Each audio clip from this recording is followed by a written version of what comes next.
doing is I'm just connecting my system to him instead of just back to myself.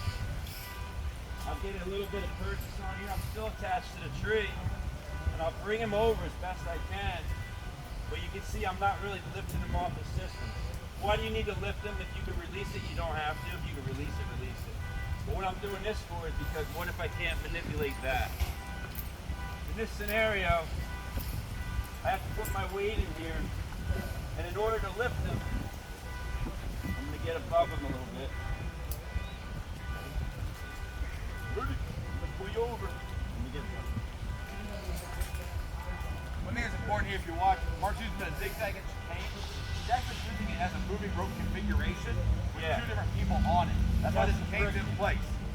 Even though normally a zigzag would be a moving rope device, because there's two separate loads on that, and it's in that counterbalance rescue, that's why he's added the chicane in there for the additional friction.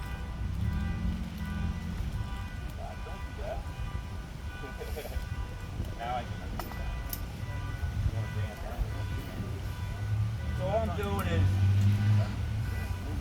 all I did was use my body weight, and if it's heavy or you can't manipulate it easy, grab their bridge and pull up as you go down. It's very easy to move the body that way. Even if they're heavier than you can do that very easily. And like Mark said, if you can, just lower them into your system. That's always a great option, right? Get your system set, sit into it, come down a little bit and lower them into your system. Sometimes it's easier to try to pick them out there. Use gravity to your advantage. Now we're just both hanging in the system. And one big part, one big part of this, honestly, is making sure you don't have a lot of friction. So I really recommend a pulley in this scenario. So when you don't have to worry about fighting friction to do that lift, it makes it a lot easier. What's really interesting about the setup here is, Mark actually can do two different things. He can stay lanyarded into that branch and just lower Ryan down like a remote lower from there, or he can come down together with him. It's kind of a nice option. If you've got a lot of branch structure to get through, you may want to come down together and stop, lanyard in, and lower the pressure down. You kind of work that system back and forth as you come down. It's kind of a nice technique. You also can stay on the akimbo there and have two systems run at the same time. Kind of manage that around devices and everything else. One step I wouldn't bypass here, if it's me, I would put a connection between the two of us, because as you can see, if we're different in weights, look what's happening to me as I go down.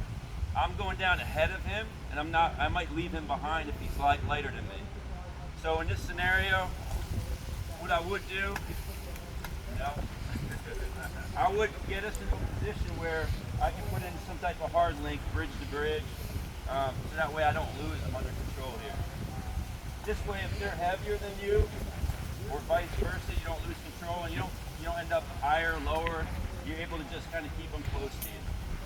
So now, as I go down, this system will pull him with me, so I don't have to worry about whether we're the same weight or not. And I like this, like a scenario like this, because I have one hand free, where I can hold on and help him. I can direct around the tree, so I'm able to just repel with one hand rather than get friction like with, say, a mucker hitch below. But you can do that, but it's just two-handed that way. And I'll show you that in a second. It's also nice.